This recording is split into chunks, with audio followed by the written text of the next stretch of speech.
Hello everyone, welcome back to our channel. Today we are going to discuss part 2 of your grade 10 lesson 3 business organizations.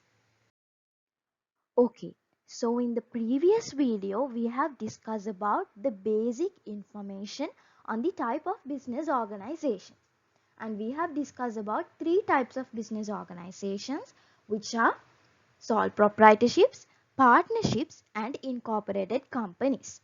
So in today's video, we are going to continue from there. Okay, so let's begin with cooperative societies. You may have already heard about this term cooperatives. It is an everyday term used in the society. So what is a cooperative society? A cooperative society is a democratically controlled independent organization. So these cooperative societies, they are coming under not-for-profit businesses, which we have discussed earlier. But they are private. Not-for-profit private businesses are known as cooperative societies. So these cooperative societies, they are aimed to achieve common needs of a group of individuals, and they have been gathered voluntarily. That means the cooperative societies are initiated or they are established by a group of people. So the rule is there should be at least 10 members to start a cooperative society. And also the capital or the funds required to maintain and initiate these societies are provided by the members or through the membership subscriptions. So that is what we call as a cooperative society. So these cooperative societies are required to be registered under the Cooperative Societies Act number 5 of 1972. And for example, if we take the Sri Lanka Multipurpose Cooperative Society, and if we take the SANASA, so you may have heard of these. These are coming under cooperative societies. So as we have discussed in sole proprietorships, partnerships and incorporated companies, there are characteristics of cooperative societies as well. So let's take a look at these. The first one is they have a democratic control. What is this democratic control means? So the democratic control means, like if we take a cooperative society, it is controlled by a board of directors. So these directors are selected by its members. So the directors are the people who are taking the decisions regarding the cooperative society. So we say it has a democratic control.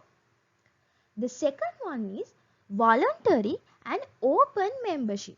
That means like any person or any individual can obtain the membership in a cooperative society. And also they can withdraw their membership voluntarily at any time. That is the meaning of voluntary and open membership. The third one is collective ownership of members. That means, like, as I said, there are members in a cooperative society. They are the people initiating and maintaining the cooperative society. So, we say a cooperative society is owned by the members and all the assets in the society also belong and owned by all the members. So, that is the meaning of collective ownership. And the final one is common expectations and needs. So, as the definition suggests, there are common objectives and needs for the members in a cooperative society. That means the main aim of a cooperative society is to achieve the well-being of its members and to facilitate the development of the society. So these are the main characteristics of cooperative societies. I hope you all understood. Now let's move on to the advantages of cooperative societies. The first one is democratic control. That means the board of directors are the people who are taking decisions on behalf of all the members in the cooperative society. So that is an advantage of this. The second one is acting for the well-being of the members. That means, as I have explained earlier, these cooperative societies are aimed at achieving a common goal. So, they are conducting their activities to emphasize their social responsibility, to provide equity to everyone in the society, to each and every member. And they are mainly aimed at facilitating the development of the society. So they are aimed at well-being. So this is also another advantage. The third one is shared economic benefit. That means if a cooperative society achieve an excess profit through their business activities, they are distributing this profit among the members.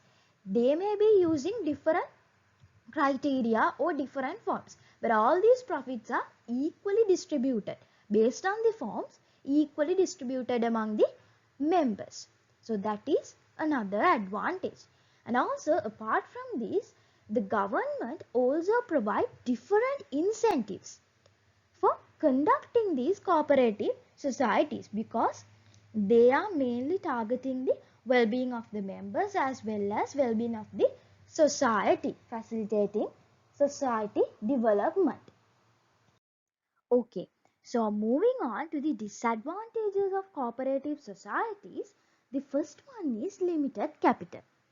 So as I have explained to you earlier, I told that the capital or the funds required for these cooperative societies are raised through the membership subscriptions. So usually they are raising a smaller amount of money or capital as the membership subscriptions. So because of that, they are only able to collect a small amount of capital, a limited amount. So it is a disadvantage. The second one is should adhere only to the stipulated cooperative policies. So if we take a cooperative society, there are different cooperative policies which they should adhere to. So they can't change, or they do not have the ability to change their business activities or the business operations as they wish. They have to comply with these policies in conducting their business activities. That is another disadvantage. So apart from this, there are frequent political interferences to the cooperative societies. So like I have explained in the advantages, the government is providing different incentives to these cooperative societies. But in the other hand, there are frequently interfering to the operations of these cooperative societies. So it is also a disadvantage. So up to now I have discussed about the definition of cooperative societies, the characteristics, the advantages and disadvantages of cooperative societies. So I hope you all got a better understanding of the cooperative societies. Okay, so the next business organization type we are going to discuss is the associations. So associations are the organizations with the objective of social well-being. Like these are a bit similar to corporations, cooperative societies. But these are also established with the objective of creating social well-being.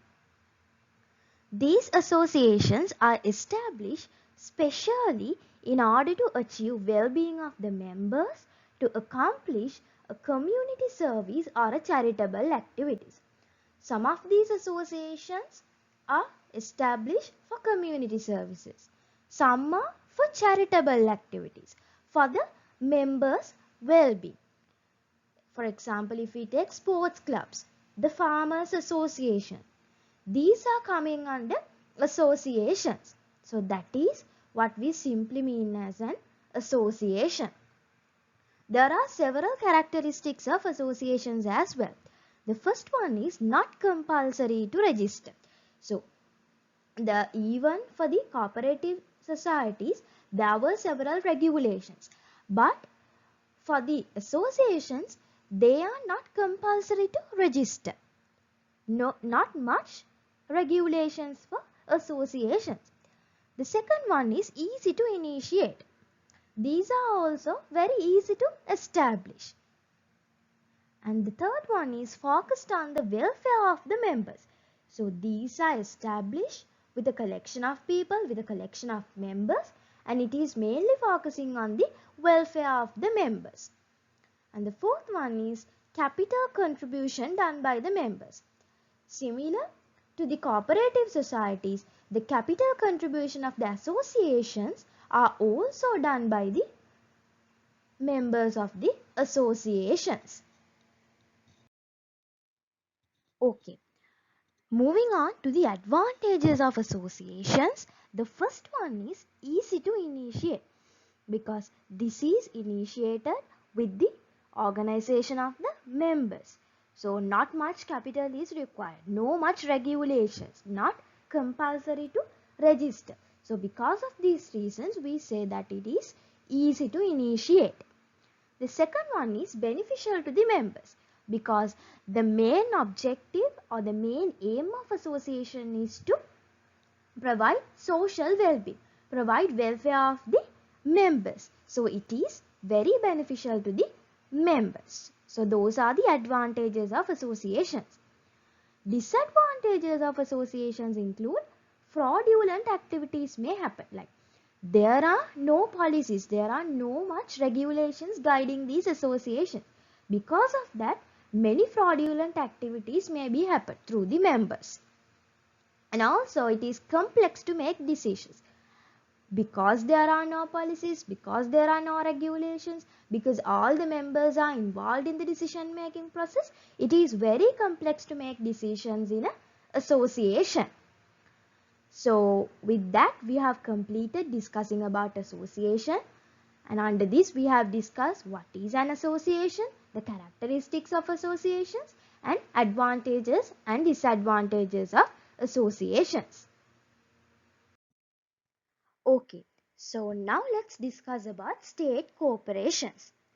These are considered as public sector, not-for-profit businesses. So what is a state corporation? Businesses fully owned or the majority is owned by the government are known as state corporations. So simply, a state corporation is a business which is either fully or the majority of its ownership lies with the government. A state corporation is controlled by a board of directors appointed by the government. So the controlling of these state corporations are done by a board of directors, and the government is responsible in appointing these board of directors. And also, these businesses are commencing under a general or a special act of parliament. And these state corporations, we also call them as commissions, authorities, boards, bureaus. Any of these words refers to a state corporation. For example, we can say Sri Lanka Ports Authority, Coconut Development Authority, Sri Lanka Rupavahini Corporation, and Export Insurance Board, Sri Lanka Bureau of Foreign Employment. There are lots of state corporations in the country. So this is what we simply call as a state corporation. Now let's look at the characteristics of state corporations. The first one is government ownership and control. So as I have explained earlier, the government has full or majority of the ownership of these state corporations, ownership as well as their control. In several instances, the private sector also may be having a minority of shares in these state corporations. And the second one is objective of providing services in common. That means mostly the aim or the objective of the state corporation is to provide services to the general public. So their main objective or the aim is to provide social well-being. That is another characteristic. The third one is legal personality. So in legal activities, a state corporation has a separate legal identity, unlike the sole proprietorships and partnerships. And also can commence either under a special act or a general existing act. And the final one is continued existence. That means because these state corporations are established under an act of parliament, they have continued existence. So these are the characteristics of state corporations. Okay, there are several advantages of state corporations as well. The first one is appropriate for the provision of essential services.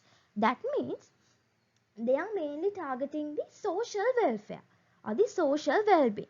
So because of that, we consider these state corporations as suitable to provide essential services. They may be provided to the private sector or maybe to the general public. The second one is to reduce the monopoly effects of the private sector. That means these state corporations are sometimes used to create a competitive environment.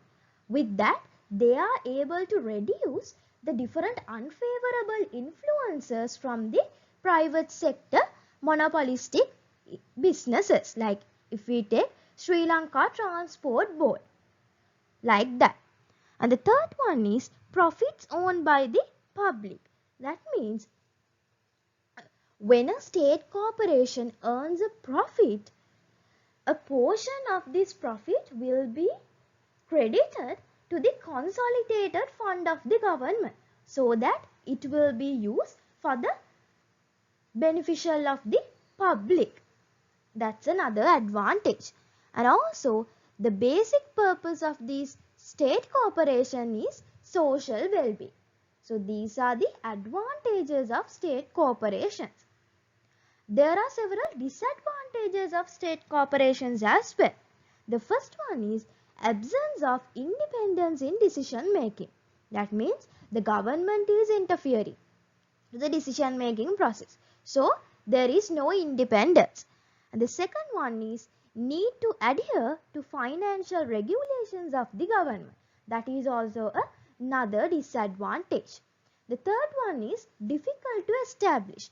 There are several acts you need to comply with. There are several regulations, so it is difficult. And the fourth one is carried out mostly under severe laws. So if we consider any state corporation, most of them are experiencing severe losses. So these are disadvantages. So with that, we have discussed about the state corporations as well. We have discussed the definition of state corporation, the characteristics, advantages and disadvantages. I hope you got a better understanding. Now let's discuss about departments. The state departments are institutions that will be directly and fully governed by the government under a ministry. So these departments are fully and directly governed by the government and they are under a ministry. Departments are operated in order to provide various services to the general public. So these are established to provide different services to the general public. For example, the Sri Lanka Railway Department, Sri Lanka Postal Department, they are providing services to the public. So these are the things we call as departments. There are several characteristics of departments as well. The first one is ownership and control vested with the governments. That means the departments are fully owned by the government, and the government, the parliament and the ministry are responsible for the governing of these departments, and also the management, the administration of these departments are done by the heads of department. The second one is, in legal activities, the head of department should represent the department using his designation.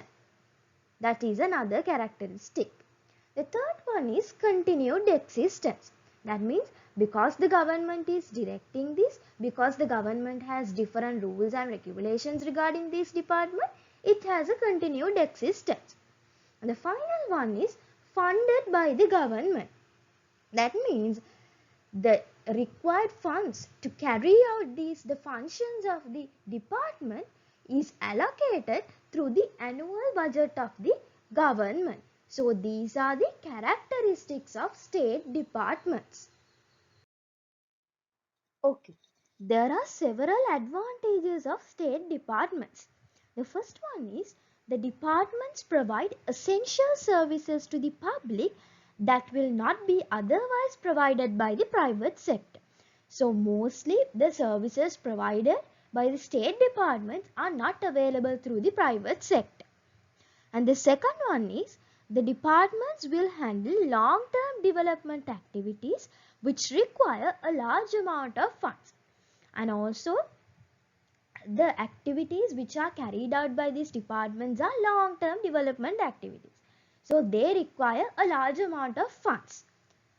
And the third one is, a large number of employees are working in departments providing more employment opportunities. So if you consider any state department, there are a large number of people who are employed in this department. So it means they generate more employment opportunities.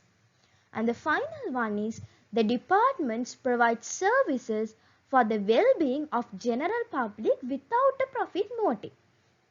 So as I have told you at the beginning, these are non-profit organizations. So they provide services for the well-being of the public and they do not have a profit motive. So these are the advantages of state departments.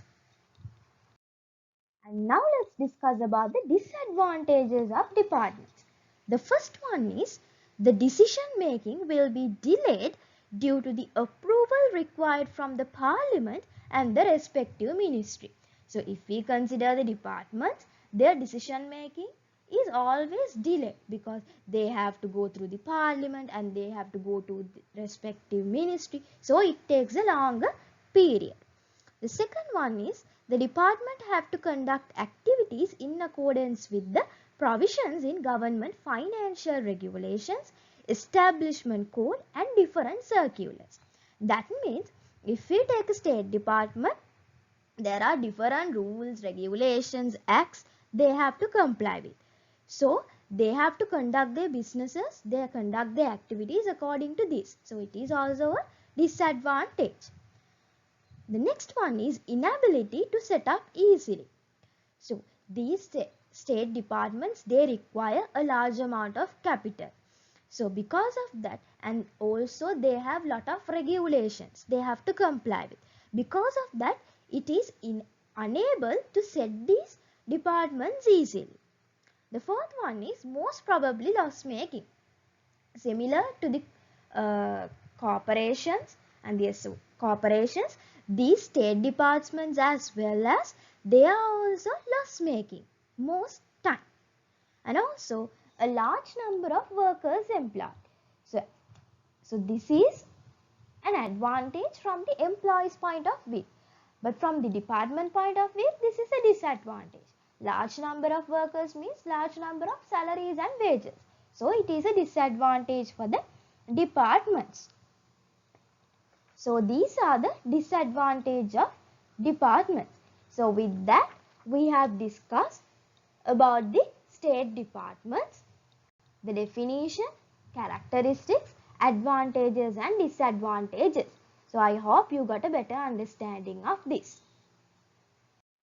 So up to now we have discussed about 7 type of business organizations, which are sole proprietorship, partnership, incorporated companies, cooperative societies, associations, state corporations and departments. So we have discussed about the definitions, the characteristics, advantages and disadvantages.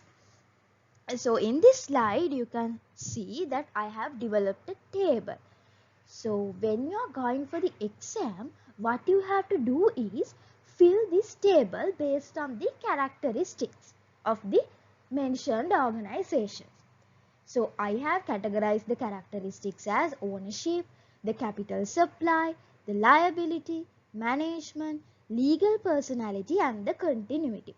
So based on these characteristics, you have to fill this table so that you can memorize each and every characteristic of this organization specifically. So it will be easy for you to face the exam. So make sure to fill this and do it. And now we are moving on to the second main topic in this lesson, that is selecting an appropriate business organization.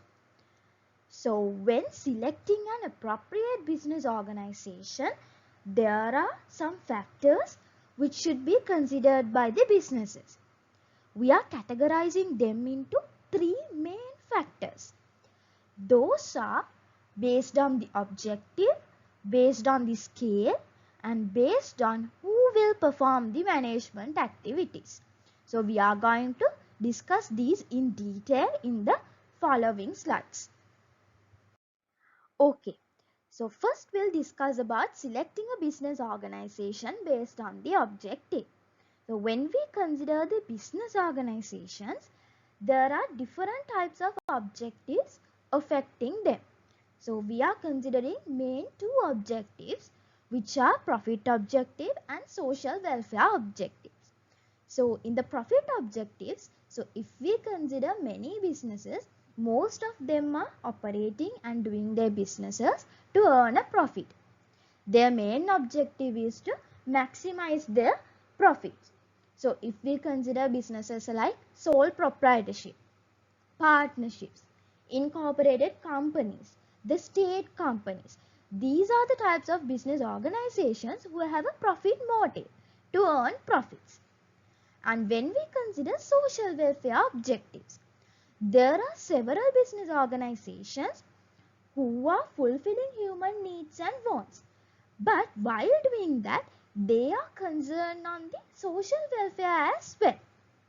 They have the objective of facilitating the welfare of its members as well as of the society.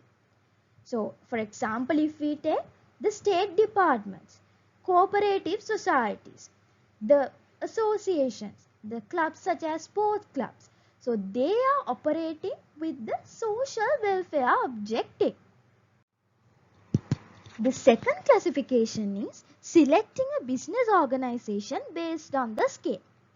So, when we are selecting a business organization, we have to consider the scale as well. So, the selection of a scale depends on several factors. If we consider the factors like financial strength, the skills, the experience, as well as the quantity of goods and services, the market share. So, these factors affect the scale of a business. So, based on these factors, we can classify a business organization as small scale or large scale. So, what are small scale businesses? So, businesses, there are factors like if we consider sole proprietorships, they are starting their business with less capital and they have less legal influences. So, these type of businesses we call them as small scale businesses. But there are several businesses where they have large pool of resources and very experienced people and they have large capital. So these type of businesses we call them as large scale businesses. So that is how we select a business organization based on the scale. And then The third factor is selecting a business organization depending on who will perform the management activities. So what is management? Management is the process of planning, organizing, leading and controlling the resources of the business to achieve the business objectives. So if we consider a sole proprietorship, it is managed by its owner. There is only one person, an individual who is managing a sole proprietorship. He is taking the decisions of the business. He is the leader of the business. He is the manager. All roles belong to one person.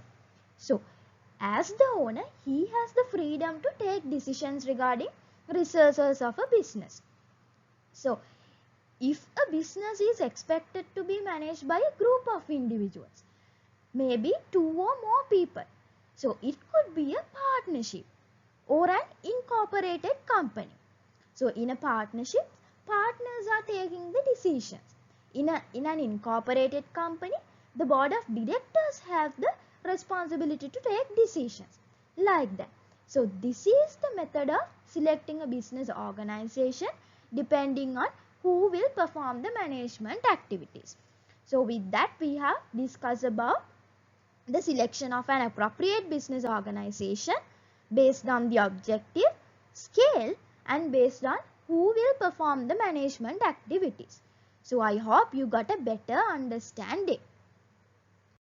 Okay, now we are moving on to another important part in this lesson, the registration of a sole proprietorship. So at your level, we are only discussing about the sole proprietorships. So when considering the registration, I have explained to you earlier that it is not mandatory to register a sole proprietorship business. But when the sole proprietorship business is conducted in a name which is not the full name of the owner, it is mandatory to register their business. So suppose your name is Amal Fernando, but you are conducting your business as Amal Stores. So that is not your full name. So in that case, Amal Stores, the business name, is required to be registered. But even though you register the business name of a sole proprietorship, that does not imply that the sole proprietorship businesses has a legal personality. It is merely registering the name. So when we discuss about the legal procedure of registering a sole proprietorship, the thing is the business names of the sole proprietorships should be registered, or the authorized officer to register the business name is the registrar of the respective provincial council. So there is an application form which you need to collect, and it should be collected from the divisional secretariat office. There are several fees associated with this registration, and those are determined through the provincial council. And also you have to submit the application for registration within 14 days of the commencement of your sole proprietorship business. That is the simple legal procedure. So this legal procedure we can discuss in step by step. So first what you have to do is obtain the relevant application form from the respective divisional secretariat office. So you have to first get the application form. There are 2 application forms you need to get, 2 documents. The first one is an application form to register the business name of a sole proprietorship. First you have to get an application form to register your business name as a sole proprietorship. The second form is an application form to obtain the required report from Grama Niladhari regarding the registration of the business name. So when you are registering the business name, you have to get a report from your Grama Niladhari as well. So these are the two application forms.